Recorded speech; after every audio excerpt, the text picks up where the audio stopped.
Hola, ¿qué tal están? Los métodos filosóficos.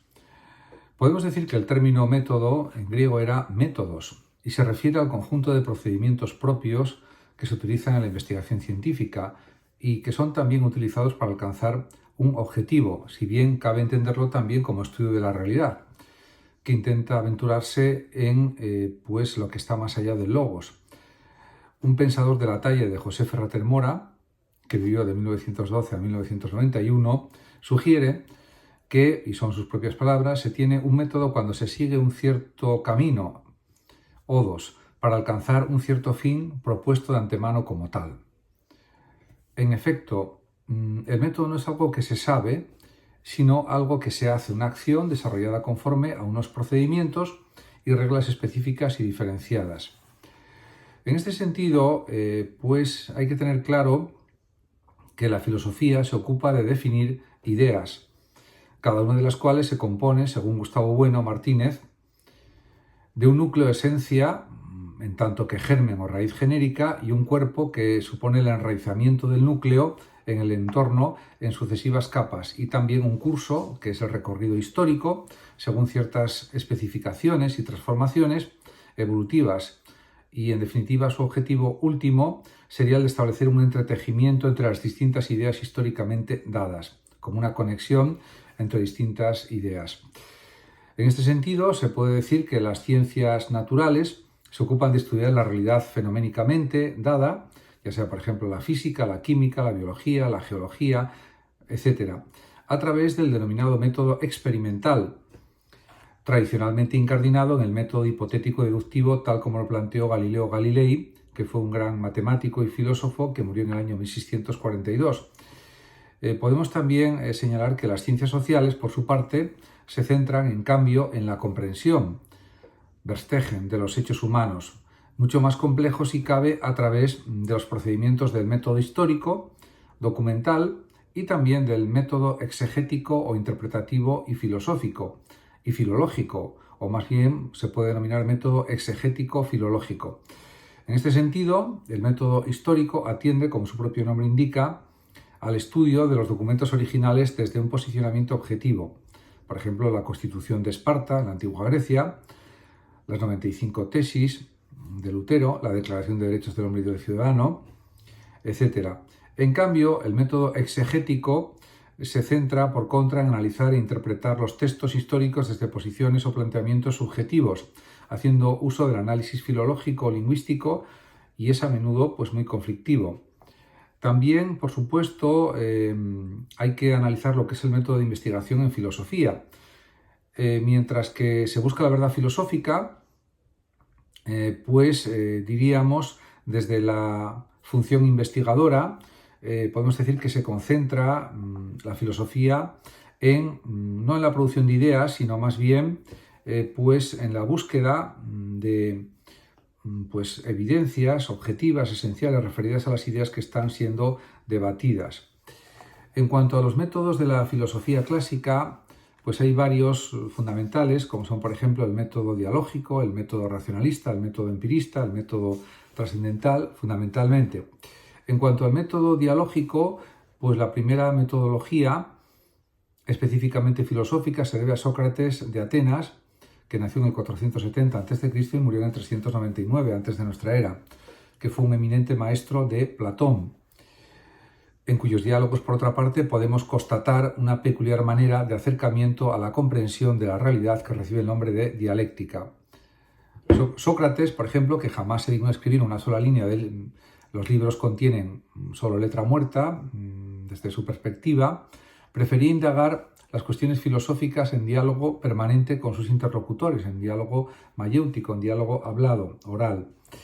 En este sentido, influyó mucho también en la propia filosofía platónica, en los diálogos platónicos.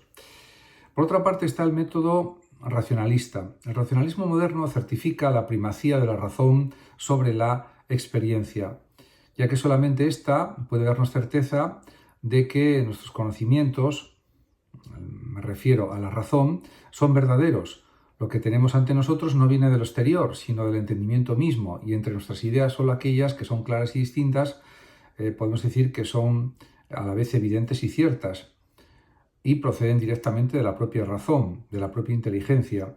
En este sentido, Descartes es la figura principal, la que creó el racionalismo moderno. Descartes vivió de 1596 a 1650 y, por ejemplo, en relación con su famosa frase cogito ergo sum, pienso luego existo, podemos pensar que es algo lógico, una deducción lógica, pero no, realmente es algo intuitivo. En cuanto al método empirista, pues podemos decir que supera las dos formas de conocimiento que el método anterior proponía, que era la deducción y la intuición.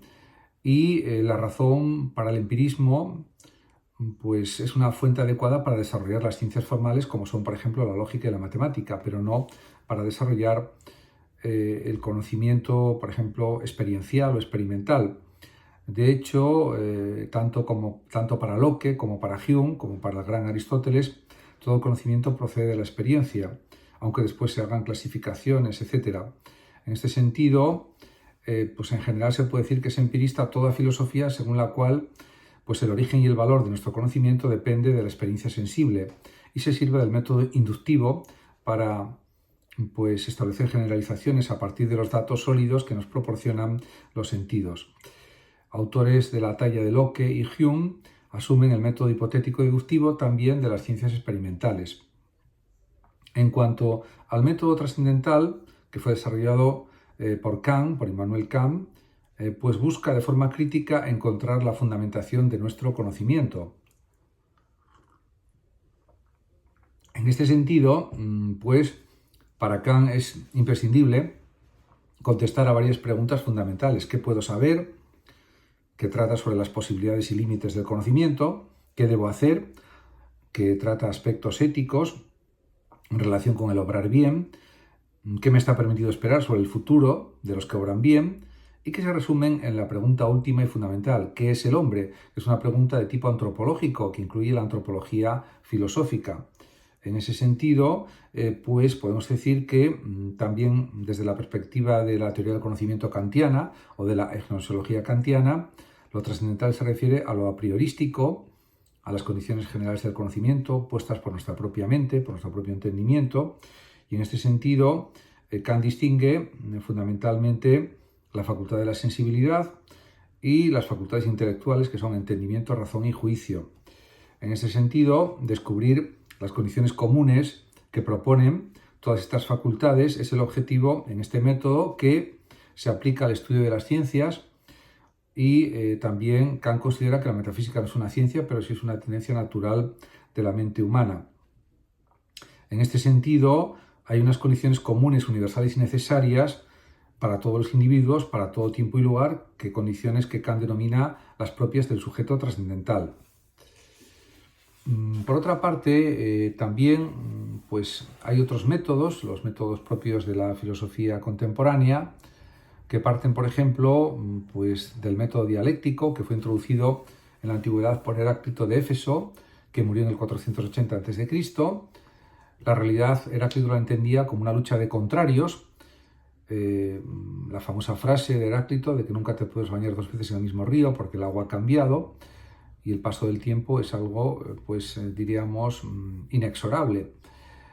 Este planteamiento dialéctico heraclíteo fue asumido por Sócrates y Platón y, por otra parte, también se puede decir que ya en el siglo XVIII y el XIX, con la filosofía hegeliana, el idealismo absoluto de Hegel, pues esta dialéctica se entiende como un primer momento de identidad-tesis que se contrapone a un segundo momento de negación o antítesis que debe ser rebasado en un tercer momento dialéctico de superación, síntesis o cancelación de los momentos precedentes en una instancia superior.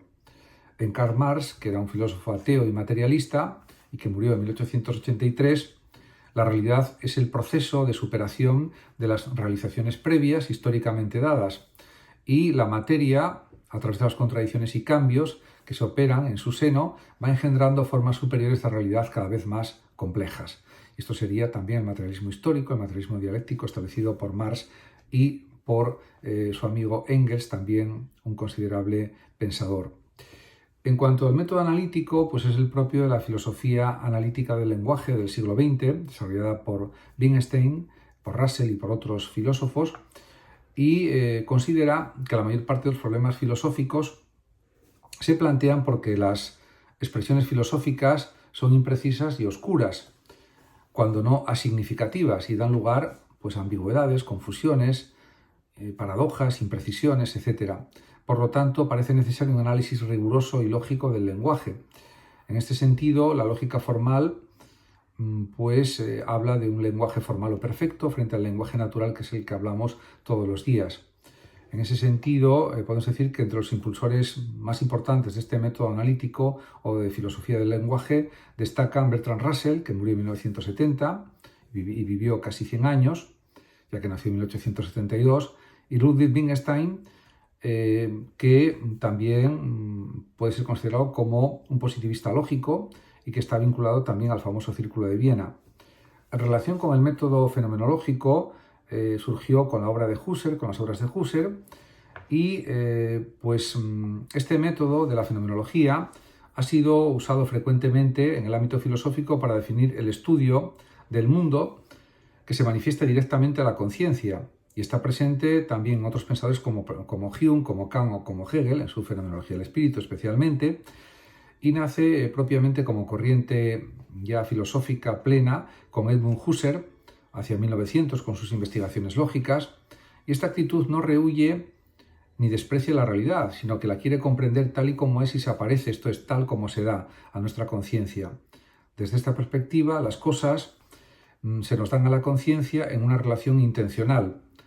Se nos aparecen ellas mismas, se podría decir, sin que tengamos que suponer con Kant que ocultan una realidad trascendental tras una apariencia que no es real. En este sentido, al contrario, los fenomenólogos, después de Husserl y con Husserl también, consideran que toda nuestra experiencia nos empuja a admitir que las cosas se muestran verdaderamente en su apariencia. El modo en que las cosas aparecen es parte del ser de las cosas, y también se manifiestan ellas mismas como lo que son. En este sentido, ha habido otros muchos fenomenólogos después de Husserl. Por ejemplo, se puede citar a Merleau-Ponty, que murió en 1961, Marie Scheer, que murió en 2005, Ricardo Sánchez Ortiz de Urbina, 1930, nació en este caso, y sigue vivo, y otros muchos. Podemos pensar también en otros fenomenólogos como Sartre. Jean-Paul Sartre fue un gran fenomenólogo, indudablemente, Szilassi, también otro gran fenomenólogo, y otros muchos más. En cuanto al método hermenéutico o método interpretativo, pues hay que decir que actualmente existe la hermenéutica crítica, y la palabra hermenéutica significa interpretar y comprender, y se aplica al arte de desentrañar el sentido de los textos, principalmente religiosos y jurídicos, pero también lingüísticos, filosóficos, históricos, etc. En definitiva, también literarios, científicos y filosóficos. Se inició con la patrística en la Edad Media, con la exégesis, los comentarios, y algunos autores llevaron este arte de la hermenéutica más allá de los textos. Toda acción humana puede ser interpretada o interpretable de distintas formas, todo acontecimiento histórico también puede ser interpretable o interpretado, y debe ser comprendido también.